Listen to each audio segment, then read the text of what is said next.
Tapi juga eh, PR terbesar Ten Hag berikutnya juga ini sih, rotasi pemain. Rotasi pemain. Hmm. Hmm. Karena Tapi Mas, justru tapi problemnya malah di situ loh aku ngelihatnya. Jadi United itu belum atau Ten Hag itu belum punya sistem pakem yang memang bisa mereka andalkan gitu, yakin bisa diterapkan dan para pemain bisa nyaman menjalankannya. Karena kayak misalnya lah dulu Pep Guardiola di City kan, mm-mm, sistemnya sistemnya dia tuh sudah memang sudah eh, sudah firm tuh. mm, Pada akhirnya siapapun yang masuk tuh tinggal satu dua pemain itu eh, pemain yang lain tuh sudah bisa eh, membantu pemain yang baru itu untuk menjalankan sistemnya. Nah, yang Ten Hag ini justru karena memang momentumnya dia lagi sedang proses ngebentuk sistem yang baru di United. Badai cedera dan pemain yang absen ini silih berganti datang. Akhirnya sulit tuh untuk menemukan sistem yang pas gitu. Nah, kalau misalnya masalah rotasi memang memang karena nanti di pertandingan jadwal United itu memang karena dipaksakan oleh kondisi tuh. Bukan karena misalnya Ten Hag sudah yakin dengan sistem itu, rotasi bisa dengan mudah dilakukan. Gitu. Jadi memang tunggu nanti kalau pemain semua sudah bisa fit dan bisa diturunkan dia. Kemudian proses itu nanti bakalan berulang lagi nih. Diulang dari nol lagi nih dia mau menerapkan sistemnya ini kan. Udah berapa sampai 10 pertandingan, oke. Baru tuh bisa dia mengganti berapa pos dengan pemain yang berbeda gitu. Kemarin pada saat siapa? Lisandro Martinez di belakang sama dengan siapa? Aran, Lindelof. Varane atau Lindelof gitu kan. Hmm, hmm. Malah kayak sekarang image seorang Maguire itu jadi pindah ke Martinez. Martinez tuh. Hmm. Walaupun agak narasinya agak berbeda kan. Iya. Klip-klip Martinez itu kan coba kalau ini Iya, Maguire, iya, iya, kan iya, iya, iya. udah dibully nih kan. Iya, Nah, klub coba-coba memang. nah masalahnya belum ketemu aja momennya gimana. Misalnya Martinez lakukan gol bunuh diri atau misalnya kepleset pada saat lagi di counter sama tim lawan gitu kan. Memang Hmm, sekarang ini lawannya lagi jago-jago aja tapi eh, Martinez kayak dia ayam-ayamin jadinya kan sendirian dia. Gitu. iya. Jadi masalah memang proses rotasi nanti kayaknya memang karena kondisinya harus kayak gitu dilakukan Ten Hag karena ada Champions League nanti ada liga-liga lokal di Inggris. Hmm. Kemudian belum kita tahu nanti cedera siapa lagi yang akan nama yang out gitu. Jadi ya masih masih 5 pertandingan. Semoga aja nggak ada yang berharap bisa nggak musimnya direset gitu kan. Baru 5 pertandingan kan. Aduh. Tapi kalau aku ya, kalau melihat hasil su- lawan Brighton kemarin yang em, kayaknya memang percuma tuh ngandelin ngandelin mau mengharapkan counter press, high press, bla bla bla, press press Hmm, apalah gitu kan. hmm, Itu kayaknya memang nggak bisa jalan. Dan hmm, karena itu sudah nggak bisa jalan, aku sih kalau misalnya Ten Hag mau memang betul-betul gambling, hmm. coba-coba gitu karena memang statusnya klub ini klub coba-coba gitu kan. Coba aja itu Rashford dicadangkan. Mainkanlah coba Garnacho sama Pelistri, terus Mejbri, terus pemain-pemain yang selama ini tinggal butuh kesempatan bermain gitu. Hmm. Cobalah mainkan 3 pertandingan karena memang udah kadung jelek gitu. Ya udah coba aja sekalian gitu. Kita lihat seperti apa hasilnya. Tapi Rusak-rusak sekalian.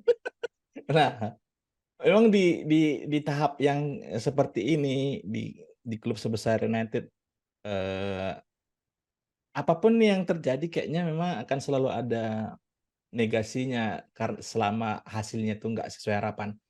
Sama seperti yang kamu bilang tadi kan, ya kalau memang coba aja gitu kan. Oke, dilakukan itu.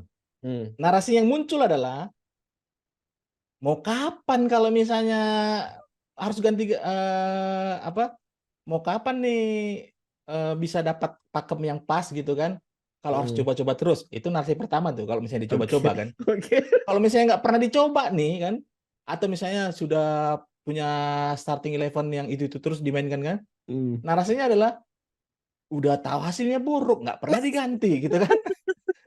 Itu karena memang dia, hasilnya memang nggak sesuai harapan gitu. Beda dengan seperti Liverpool juara Covid kemarin, Liverpool juara salah Covid. satu salah satu keunggulannya, Liverpool dan Jurgen Klopp, tempo hari itu kan karena mereka punya starting eleven yang bisa menjalani full, musim itu dengan performa yang selalu, stabil Fit. gitu kan. Hmm. Hmm. Hmm. Nah, coba kalau misalnya, hal itu, hasilnya Liverpool nggak juara gitu, atau meraih rentetan kekalahan. Pasti akan narasinya dibalikin tuh, kenapa sudah tahu hasilnya jelek, masih main-mainin Fabinho, Henderson, itu terus pemainnya kan.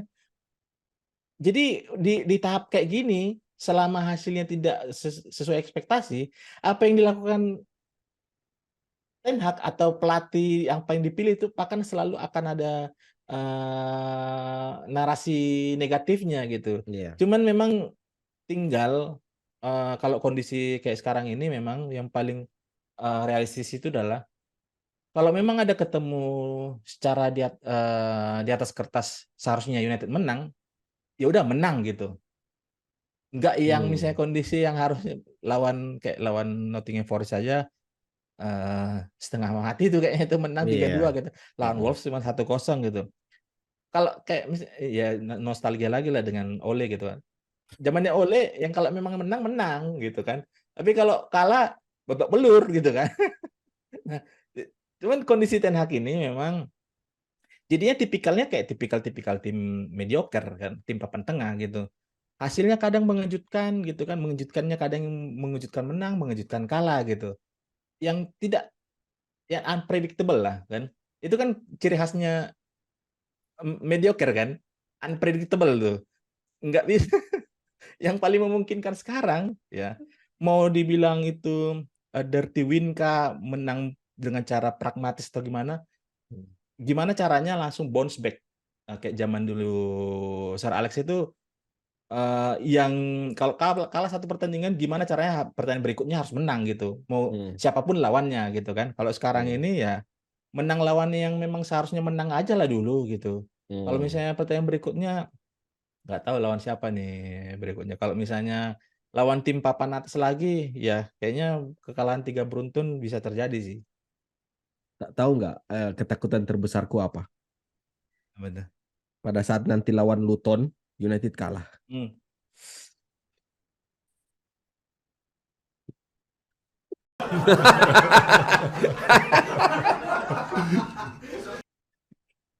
Kalau itu kayaknya kalau kalau misalnya tuh sampai terjadi, ya kalau kemarin sudah ada Brighton ID, nanti Luton ID bakalan ada. Fanbase-nya langsung muncul kan, padahal sebenarnya adminnya Arsenal itu, Liverpool tuh adminnya tuh. Aku yakin tuh Brighton itu tuh orang-orang Liverpool tuh, kampret tuh. Tapi di momen ini loh, kayak misalnya siapa, United United Focus gitu kan, United, iya. eee, ya sekarang lagi masa-masa kalahnya United ini lagi menabung, nanti menunggu momen nih, kapan United bisa menang beruntun. Hmm. Tim yang nggak main pun, Liverpool nggak main pun bakalan dibully tuh Liverpool tuh. Arsenal nggak main pun, siap-siap aja tuh berkunjung tuh ke ke akunnya tuh kan. Jadi, ya kalau misalnya kayak sekarang ini sebenarnya yang paling kalau ngebanter fans itu kayaknya kalau Liverpool tuh kayaknya sudah, Sudah hatam apa lah. ya, Hatam ya lah itu kalau gitu, sudah sama Liverpool. heeh. Jadi Kalau fans United ya aku lihat kalau yang masih pegang-pegang account untuk ngebanter itu, mereka tuh yang memang sudah kena hinaan dari segala macam lagi ngumpulin aja nih. Screenshotan di handphonenya tuh sudah banyak tuh. Tinggal tinggal melancarkan aja tuh nanti kalau misalnya kapan nih nanti ini balik performanya. Yang nggak main pun dihajar tuh.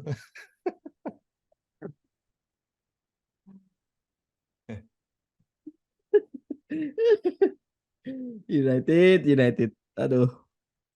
eh, Oke lah, United kayaknya nggak kelar-kelar ini kalau kalau mau bahas United sampai 5 jam ini nggak habis-habis ini.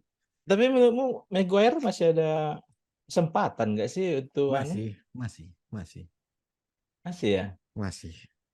Aku Karena aku justru setelah terlepas dari aku nggak suka sama Maguire ya, hmm, dengan attitude-nya dia, terlepas dari mamanya posting di Instagram yang nggak jelas ah, itu, ah, aku sih berpegang teguh pada udahlah keluarga itu gak usah dikaitin sama sepak bola sama profesi kalian, nggak usah, aku nggak setuju. Tapi terlepas dari itu aku berharap, aku menaruh respect ke Maguire dengan hmm, dalam hal cara dia mengambil sikap eh, hmm, atas buliannya dia di international break kemarin, mau ah, itu dia besar kepala sesumbar dan sok-sokan hmm, ngomong dia pasang badan segala macam demi timnya menang, itu ah, bodoh amat lah. Tapi seenggaknya dia sudah menunjukkan profesionalitasnya dia sebagai pemain. Dan kalau memang itu layak dikasih kesempatan untuk main di tim, hmm, nggak hmm, apa-apa. Karena hmm, kita nggak bisa berharap, United nggak bisa berharap lagi sama pemain yang ada gitu. Dan pemain hmm, sekelas Lindelof, Martinez itu kan sekarang subpar, performanya di bawah yang standar sebenarnya. hmm, Dan nggak ada salahnya buat ngasih kesempatan Maguire lagi untuk membuktikan dirinya, karena dari pertandingan Brighton kemarin itu cuma siapa yang aku merasa yang performanya bagus itu cuman Dalot, hmm, Reguilon, mungkin hmm, McTominay lah plusnya sedikit. hmm. Jadi kalau misalnya Maguire masih dapat tempat atau enggak, aku sih ya kasih aja lah, nggak apa-apa. Coba-coba, namanya juga klub coba-coba. Sebenarnya Maguire itu kan sebelum yang international break kemarin itu dibilang narasi Maguire itu adalah pada saat dia main di United berbeda dengan pada saat dia main di timnas kan. Sebelum international break kemarin itu yang dia Mhm, dapat lah pernah performanya kayak gitu. mhm, Cuman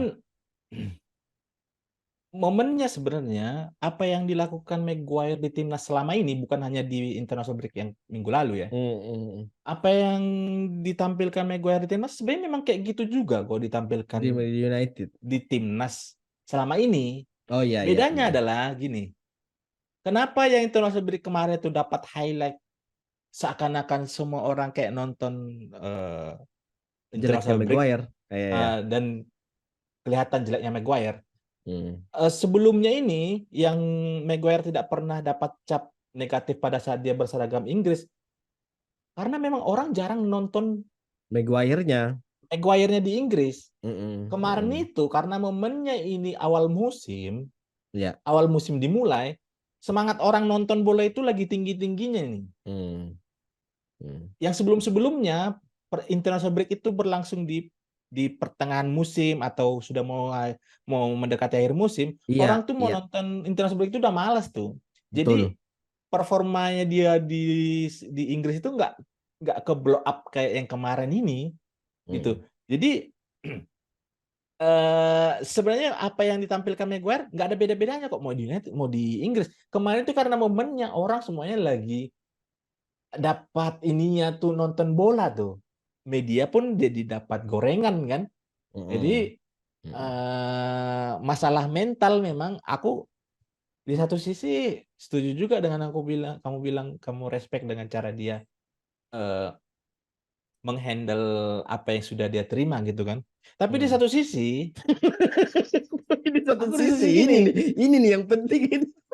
dia dia sok-sokan kayak punya mental baja gitu. Nah itu dia. Padahal dia nggak tahu malu, dia nggak sadar diri gitu. Sadar dirilah gitu. Kalau udah kayak gitu kan, memang kadang aku juga mikir sampai kapan sih kawan ini ya bisa memang sekuat itu kah dia nerima cacian Hmm, di media atau dari pemberitaan atau bahkan dari pandit-pandit di Inggris sana gitu kan. mm, Sampai kadang kalau memang orang ini punya mental yang kuat gitu, mm, ya harusnya nggak selama ini sebenarnya performa buruk ini bertahan gitu. mm, Bahkan sekalipun dia atau kalau misalnya dibilang inkonsistensi kan, kadang bagus, kadang enggak, kadang bagus, kadang mm, enggak tuh. Gitu tuh polanya. mm. Bukan jelek terus, ya kan? Ini jelek terus kan. Ini memang lagi masa pencobaan mau masuk surga atau gimana nih, harus teraniaya terus kan. Ini kan sekolahnya jadi kayak teraniaya, makanya ibunya dan keluarganya jadi kayak Hmm, dalam konteks ini jadi kayak korban dari penghakiman para fans-fans sepak bola gitu. Jadi hmm. ya ya memang respect juga dengan cara dia menghandle situasi ini kan. Mungkin kalau kayak Pogba atau yang mana dia sudah speak up atau bagaimana gitu kan. Piers Cuman Morgan dapat cuan itu. Kalau cuman kalau kayaknya memang Piers Morgan ini nggak suka nih sama keluarga Maguire, makanya nggak pernah nih dia jadi memanfaatkan situasi kan. Kalau misalnya Piers Morgan ini memang nih, udah bisa nih dimentionnya manfaatkan situasi. Maguire. Iya, udah di-mention-nya tuh. Ini nggak ada nih kan, kayaknya Iya, nggak iya. lagi nggak Iya. cocok nih sesama orang Inggris nih, anu. Nggak dapet ini anunya, chemistry-nya. Iya. Aduh. Iya kalau bahas United itu nggak bakal habis-habis. Jadi kita Mmm, cut United untuk episode berikutnya. Kita simpan iya iya. bahan caci makian United itu di episode berikutnya sambil berharap di pekan depan United bounce back. Dan di hasil pertandingan lain Arsenal kemarin Mmm, menang tipis 1-0 sama Everton. Aku sih mmm. berharapnya ya seperti yang kita bilang di awal ya Arsenal bisa seri karena pertandingan kemarin itu juga nggak bukan performa terbaiknya Arsenal ya. Justru Harus diakuin musim ini Arsenal berbeda jauh kok dengan musim iya. lalu gitu. Mm-mm. Dan Everton ya meskipun memang belum kelihatan magisnya Van Dijk tapi ya hadirnya Beto sebagai pemain depan itu aku jadi melihat dia kayak Michael Antonio loh bajingan bajingan nggak bener itu pemain satu. Iya, work rate-nya itu, Iya. lah bagus lah di Inggris. Heeh. Terus di match lain Bournemouth Chelsea ini Boring. pertandingan yang membosankan. Mhm. Newcastle Brentford penalti Callum Wilson 1-0. Aston Villa Unai Emery menang lagi 3-1. Fulham menang tipis 1-0. Spurs menang dengan cara yang bisa dibilang oh iya apa ya padahal udah sempat ini loh udah berharap oh ini bakal 1-0 ini Heeh. ternyata kok bisa-bisanya 2 menit terakhir injury time itu ngegolin menang lagi. Mhm. West Ham City Jeremy Doku ngegolin debut gitu dan Mhm. golnya Doku itu aku sampai lah harusnya Rashford tuh kayak gini. Kamu masih ingat nggak pas kita podcast Qatar, Piala Dunia Qatar, aku sempat mention Jeremy Doku Jeremy nih Doku iya sama Xavi Simon kan. tapi Simon ya dan ya itu adi tambah penambahan yang apa ya bagus banget sih di City gitu. Liverpool Hmm. aku nonton match Liverpool kemarin itu sempat apa ya seneng banget loh pas lihat Wolves menang mendominasi tahu-tahu Hmm. apalah ini tim satu ampas betul.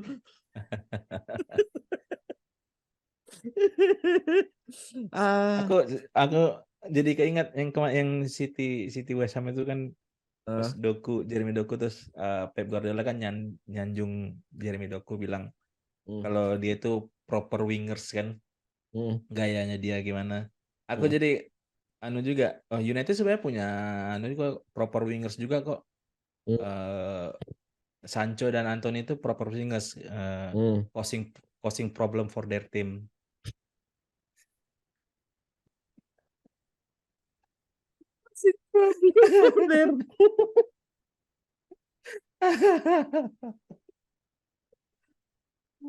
Aduh. Apa pertandingan akhir pekan kemarin yang menurutmu jadi match terbaik lah? Match terbaik. Mm-mm. eh Apa ya? Awalnya aku sebenarnya mau ekspektasiku itu Everton Arsenal sih. Maksudnya Hmm. setidaknya itu nggak hanya 1-0 gitu. Mm-mm. Bakalan misalnya ada balas-balasan gol, tapi kayaknya secara merata keseluruhan itu performanya lagi pasca interlude break ini belum, pelatih-pelatih itu belum mendapatkan gimana penerapan di in game-nya gitu. Karena dari segi produktivitas gol juga ya skornya 0-0, 1-0 gitu kan. Praktis Iya, hanya City sama Brighton yang memang bisa cetak lebih dari 2 gol gitu. Liverpool ya sama kayak kamu bilang awalnya tuh aku nggak bakal menduga kalau misalnya Liverpool bisa bisa comeback seperti itu, karena ya sepanjang pertandingan mungkin sampai menit 70 gitu yes, Wolves itu masih masih mendominasi. bisa mendominasi gitu kan. Mm-mm. Ya kayaknya karena memang match weekend kemarin itu juga relatif pertemuannya itu nggak ada yang secara nama, nggak ada yang big match atau spesial, jadi ya nggak terlalu sih, nggak ada yang dapat highlight khusus sih dari pertandingan kemarin itu. Aku nonton Liverpool Wolves itu titik baliknya Liverpool bisa comeback itu pada saat blundernya si kipernya Wolves yang aku Proses nggak ya. tahu apa yang ada di kepalanya sampai tiba-tiba Hmm, ngelepasin long ball, bola drop kick long ball hmm, yang arahnya nggak tahu kemana, dan itulah awal golnya Liverpool, dan di akhir pertandingan Liverpool menang 3-1. eh, Kalau Everton aku juga berharapnya, aku sih nggak, aku malah berharapnya kemarin Everton bisa bisa menang, maksudnya atau ya hmm, paling nggak seri lah, tapi ya Arsenal juga nggak seperti Arsenal pada saat lawan United ya, dalam hmm, artian ya memang pemain yang menonjol lagi-lagi si Odegaard itu, aku akui lah itu, itu pemain otaknya hmm. jalan, dia bisa kapan kapan dia bisa dia tahu kapan harus ngasih umpan, mengubah arah bola, seperti arah permainan Hmm, seperti apa gitu. Dan hmm. untungnya lagi Arsenal itu ditunjang sama Bukayo Saka, dan ya itulah seharusnya winger gitu, Iya, provide iya. ke pemain depan lainnya gitu, bukan nggak Hmm. semata-mata ya lagi-lagi Rashford bangsat. Ya, misalnya kalau pun ada yang bilang left winger terbaik sekarang ini Bukayo Saka, aku sih nggak bakalan menyangkal ya, karena apa yang dilakukan Bukayo Saka itu selalu mindsetnya itu selalu memang untuk melakukan tusukan tuh, Mm-mm. melakukan percobaan ke lini pertahanan lawan, bukan hanya sekedar aksi individual gitu kan. Mm-mm. Umpan 1-2 gimana cara ngebongkar pertahanan Grendel Yes. lawan itu, Mm-mm. Saka dengan Odegaard itu Mm-mm. hal yang gimana ya? Mungkin orang nggak sadar itu yang biasa kayak dulu dilakukan Daniel Alves dengan Messi, gitu Yes, kan? yes, yes, yes, Ditambah yes. dengan sosok Ben White. Ben White itu walaupun memang kita bisa mengenal dia tuh fullback yang nggak terlalu neko-neko, Mm-mm. justru malah salah satu keunggulannya di situ. Dia tahu positioningnya. Dia tahu Mm. pada saat Bukayo Saka dan Odegaard lagi mau coba bongkar pertahanan, dia ada muncul tuh sebagai pemantul untuk Betul, kedua pemain betul, ini gitu kan. betul, betul. Dia bisa masuk ke lini pertahanan lawan untuk memecah zonal markingnya lawan gitu kan. Mm-mm. Dan Mm-mm. itu hal yang nggak mudah sebenarnya dilakukan satu pemain gitu kan. Itu Mm, butuh kecerdasan di atas rata-rata untuk ngebaca di in game gitu loh. Nah, betul. jadi ya Odegaard, Saka ini memang lagi musimnya lah di 2 tahun terakhir ini ya. Iya. Nah, kamu nyebut Ben White, aku juga membatin seperti ini kemarin pas lihat Everton Arsenal. Ada satu peluangnya Ben White yang dia ngesut dari pakai kaki kiri, dia masuk Akhirnya ya. underlap terus tiba-tiba shoot Ah, kaki kiri, dan aku di momen itu aku langsung membatin, bajingan sekelas Ben White kayak gini bisa shoot dan terarah, ini United eh, selama ini fullbacknya ngapain? Dalo itu sebenarnya punya Lalu kapasitas untuk bagus, melakukan ya, itu, cuman yes. dia terlalu overconfident kayaknya. Eh, dia nggak tahu timingnya kapan dia harus kayak gitu gitu. Pada Berarti saat lagi kemarin Hah? lawan Brighton Lan- kemarin dia ada momen yang step over kemudian lewati satu pemain gitu kan, umpan gitu kan. Yang tidak dilakukan dia adalah kapan nanti ada peluang yang bagus, dia terlalu memaksakan kayak gitu terus padahal ada pemain yang punya posisi yang berdiri lebih bebas. bagus lagi gitu, heeh. Mm. Jadi beda dengan Ben White. Ben White itu tahu tahu dia kapan harus passing low, kapan dia harus crossing, kapan dia harus Mm. cutback gitu. Mm. Simpel aja padahal sebenarnya kelihatannya gitu kan. Tapi Iya. itu nggak bisa dimiliki semua fullback yang lain. Nah, itu dia. Berarti lagi-lagi kayaknya memang kemampuan kognitifnya pemain United ini di bawah rata-rata semua kayaknya. Dan itu Karena yang apa yang sebenarnya karena ya. apa yang highlight dari kali ini, episode kali ini adalah banyak, kita sudah ngebahas Saka sama Odegaard. Gimana Hmm, mereka bisa melakukan pergerakan yang bisa mendobrak pertahanan low block lah, mid block lah, iya. zonal marking, main marking, dan aku sepakat dengan, aku lupa siapa yang ngomongnya, kalau Saka itu winger tapi dia tahu kapan, dia tahu tugasnya dia itu sebenarnya nggak semata-mata Hmm, ngegolin gitu, nggak hmm, semata-mata untuk cetak gol, tapi hmm, gimana caranya mengedepankan uh, kemenangan tim dan hmm, mengorbankan gol, kemampuan hmm, prestasi individu gitu. Dan kayaknya hmm, nggak cuma Saka, Martinelli pun seperti itu, Odegaard juga seperti itu, Trossard hmm, mungkin masih tanda tanya ya, tapi ya seenggaknya dari sekian pemain depannya Arsenal, Arsenal aja lah, kita nggak usah bicara City karena City tanpa hmm. Guardiola pun masih bisa jalan itu. Eh, Karena semua pemainnya Arsenal itu bisa bisa melakukan apa yang sebenarnya diharapkan sama manajer ya, kemenangan tim. Nah, kita hmm, balik lagi ke United dikit. hmm, Kita nggak per kapan kapan terakhir kamu bisa ingat hmm, pada saat proses di final third, di sepertiga hmm, akhir lapangan gitu, United inisiasi serangan dari sisi kiri atau sisi kanan, dan ada dua pemain yang kerjasama dan hmm. melakukan apa yang dilakukan Odegaard sama Saka. Itu kapan terakhir kali kamu ingat ada momen Rashford Bruno Fernandes atau Anthony Bruno Fernandes atau Rashford Luke Shaw? Nggak, aku nggak ingat loh itu kapan terakhir kali ada momen-momen seperti itu. Terakhir kayaknya pas yang menang lawan Arsenal itu yang kamu ingat yang Wan Bisaka sama Sancho kayaknya tuh.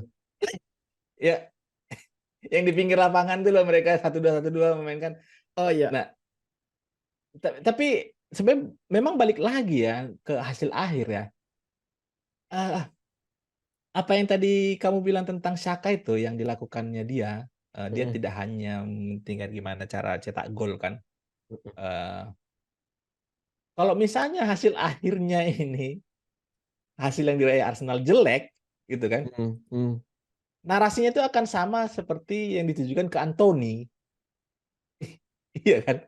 Eh, Coba kalau misalnya United nih dapat hasil yang bagus nih, Anthony itu mau tiduran sambil juggling bola, dia tuh masuk nominasi Ballon d'Or tuh. Bakalan di highlight yang bagus tuh, ya kan? Cuma memang Ya, kondisi kayak gini memang kalau kita mau masalah United, 1, 2 pemain tuh nggak akan apa ya, terasa selalu kurang untuk menyalahkan gitu kan. Pemain jadi bedanya adalah memang, kalau misalnya ada link up gitu 1, 2 pemain gitu kan, Mhm. memang moralitasnya tuh lagi naik semua, kepercayaan dirinya gitu kan. Mmm. Bisa jadi mungkin Arsenal nanti kalau misalnya ada hasil yang kurang memuaskan, mereka juga secara moral itu nggak pede untuk melakukan seperti apa yang dilakukan Odegaard dan Bukayo Saka gitu kan. Mau karena umpan-umpannya tuh dalam, ruang sempit dijaga sama beberapa pemain, mereka masih percaya diri dan bisa capable Iya. untuk melakukan itu kan. Dan Mhm. kapan ada satu pemain datang untuk ngebantu, itu langsung triangle passing-nya itu langsung kelihatan tuh, seperti mungkin yang banyak tim, semua tim itu melakukan di latihan tuh, tapi nggak bisa Mmm. di-deliver di in game kan. Nah, Mmm. kalau misalnya kita mau coba, gambarkan ini situasi di United memang, semua kan serba salah gitu, semua kan serba salah. Reguilon aja yang kemarin tuh aku lihat kayak langsung memberikan harapan gitu dengan adanya dia agresivitasnya, keeping Mhm. bolanya dia mau kayak aku langsung keinget kayak gayanya Ryan Giggs dulu. Ryan Giggs Oh, itu yang kalau dia misalnya udah lari muter, dia dia mau ngumpan kemudian di keeping, muter dia mhm, kan, balik, mhm, baru, di-take off lagi gitu kan. Itu mhm, kan gaya Ryan Giggs.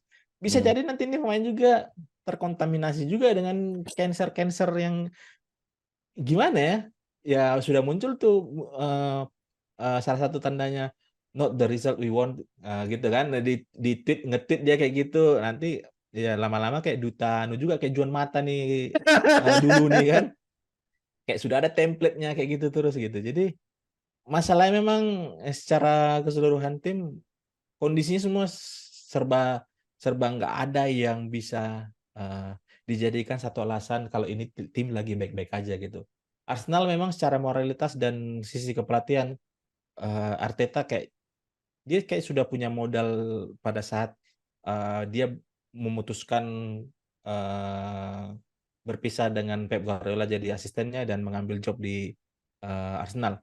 Sekarang di United ini ya hal-hal kecil pun bisa jadi salah satu, eee, kambing hitamnya gitu. Nanti Maguire mungkin sekarang dia lagi santai-santai di rumah, bisa jadi juga ada yang komen IG-nya mungkin kan, tetap dia itu yang salah tuh karena dialah public enemy selama ini.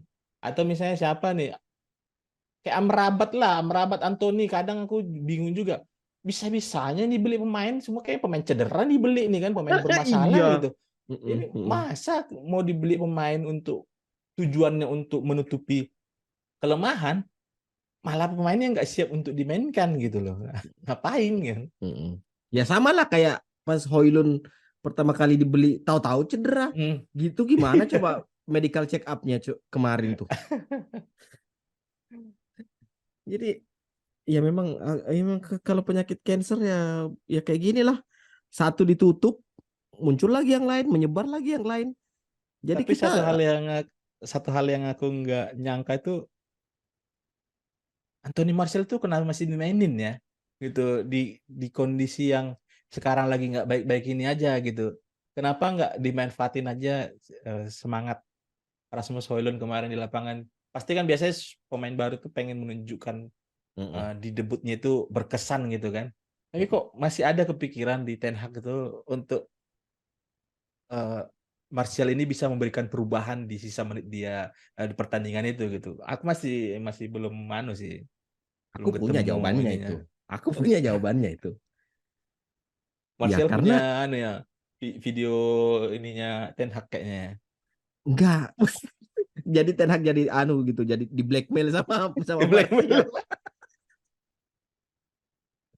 Enggak, enggak itu sebenarnya ini aja sih buat buat yang dilakukan Ten Hag Marketing. itu sebenarnya untuk iya itu marketing untuk membuat publik aware kalau sebenarnya ada wonderkid di United yang bisa dibeli pada saat dijual pada saat bursa transfer Januari nanti gitu.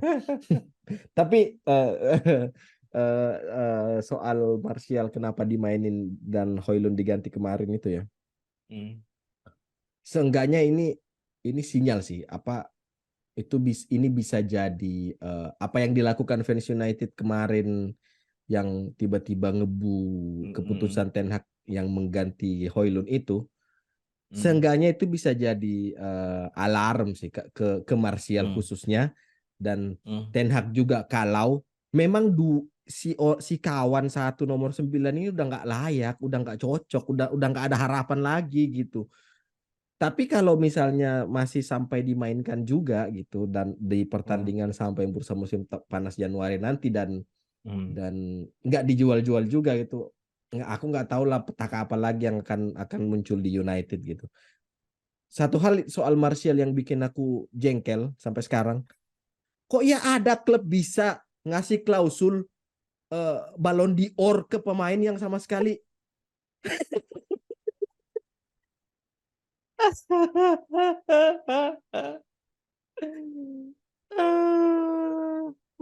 kok ya kepikiran gitu loh. Atas dasar apa Anda ngasih klausul Ballon d'Or ke pemain seperti Martial? Itu kan di luar itu nggak Luar masuk tuh. Nurul. Di luar nurul. Ya ampun, aku sampai ini gimana sebenarnya? Ya kalau misalnya memang Martial masih sebenarnya harusnya kelihatan ya di lapangan tuh gimana. Kan biasanya kalau misalnya dibilang orang pengen berbuat itu minimal ada kelihatan niatnya kan. Misalnya pun tercapai atau enggak apa tujuannya tergantung yang di atas misalnya. Ini Ya. niatnya aja nggak ada kelihatan apa-apa kan. Gimana? Eh Kayak Donny van de Beek itu pada saat kemarin dia di pramusim kelihatan mencetak gol kemudian kelihatan dia apa Dia ya? masih ada usaha lah. Emosionalnya tuh kelihatan tuh. Ya, iya. Secara emosional kelihatan. Ini Martial mulai dari dia kakinya menginjakan lapangan pada saat Udah nggak diganti ada niat. sampai dia nggak ada niat sama sekali loh, nggak ada kelihatan emosionalnya sama sekali kan. Jadi Makanya ya itu. nggak tahu sih. Padahal aku sempat sempat sedikit menaruh harapan tapi ya lagi-lagi aku salah sih menaruh harapan ke pemain sebangsat itu. Pada saat musim berapa ya? Musim 2019-20 apa 21-22 yang dia sama Rashford itu bagus banget link up play-nya. Gacor-gacornya Iya, zamannya Ole lah, ya kan. itu bagus banget. Aku sempat menaruh asa ke dia tapi harusnya aku sadar kalau menaruh asa ke pemain sebangsat dia itu nggak bakal berakhir dengan mulus gitu. Jadi ya selesailah itu barang. Iya, Aduh. Oke, cukup. cukup cukup. Sampai ketemu di episode berikutnya. Ini adalah review khusus goblok-goblokin Manchester United.